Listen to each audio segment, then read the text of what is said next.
أسرار وحكايات عن مقياس النيل وإزاي يتحول من مبنى مهم وليه أهداف استراتيجية لمبنى تاريخي.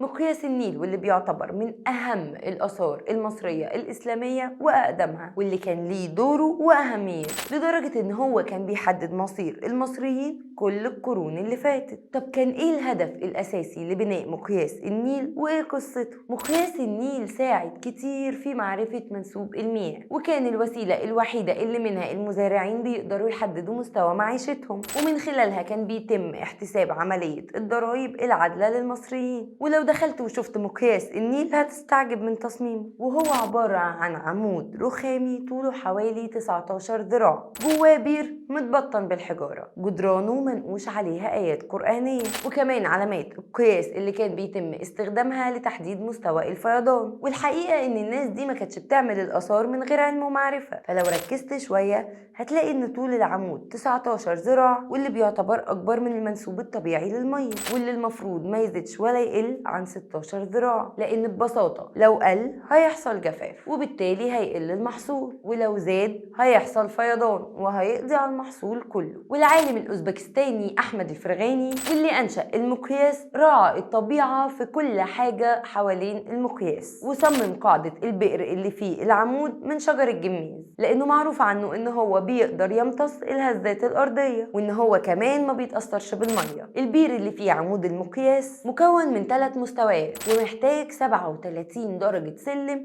علشان تنزل في القاع، وفي كل مستوى في البير فيه فتحة خاصة بتوصل البير على مية النيل. يعني البير فيه 3 فتحات فوق بعض، وكل حاجة في البير معمولة لسبب. يعني مثلا المستوى الأول فيه 4 عقود شبه الشبابيك، واللي بتعتبر من أقدم العقود اللي اتبنت في مصر، ووظيفتها إن هي تمتص المية اللي بتيجي للمقياس. المستوى التاني بقى واللي كل ما هتنزل فيه هتحس إن الدنيا بتضيق أكتر، في الفتحة التانية للبير. والمستوى التالت الدائري من البير موجود فيه شجر الجميز. وعلى فكرة القاعدة الدائرية للمقياس ما كانتش متصممة دائرية من غير لازمة كده، دي كانت متصممة بسبب إن مية النهر لما بتدخل المقياس بتكون مندفعة جدا، فبالتالي ممكن تكسر العمود وممكن كمان تأثر على الجدران، فكان الشكل الدائري هو أنسب حاجة عشان يمتص القوة دي. وبمجرد ما تبص لقاع البير هتلاحظ أثر لمية النيل، واللي كانت الرطوبة سبب في تسريبها، والتجاهل في أرضية المقياس اتسبب في تهالك الأخشاب، وكان سبب التسريبات